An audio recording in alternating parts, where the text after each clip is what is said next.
कचरा टाकतोय इथं रस्त्यावर. असा कचरा रस्त्यावर नसतो टाकायचा. कुठं टाकायचा? तो नीट डस्टबिन मध्ये टाकायचा. ओला कचरा एकीकडे, सुका कचरा एकीकडे.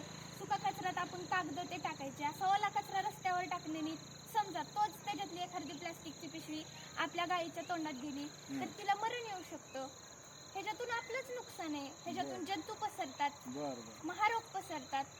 इथेच शेजारी लहान मुलं खेळत असतात, त्याच्यात जर एखादी काचेची बाटली फुटलेली असेल तीच त्यांच्या पायात मोडेल. आताच आपण कोरोनाच्या महामारीतून वापस आलोय. कशामुळे? असाच कचरा इकडे तिकडे टाकल्यामुळे. त्याचं नीट विघटन करायचं. एखाद्या खड्डा घेऊन तिथं तो कचरा कुजवायचा. कशामध्ये नाव सांगता येईल काय? म्हणजे एक घरामागं खड्डा घेऊन किंवा सुका कचरा आपण जाळून किंवा ओला कचरा एखादा खड्डा घेऊन त्याच्यात टाकायचा. त्याच्यापासून आपल्याला चांगल्या प्रतीचं खत मिळतं. हो. आजपासून इथं कचरा टाकायचा नाही. आणि मी जसं सांगितलं तसं तुम्ही अजून खूप जणांना सांगा. ठीक आहे सर्वांना सांगा. ह्याच्यातून फार मोठे जंतू पसरतात. कोरोना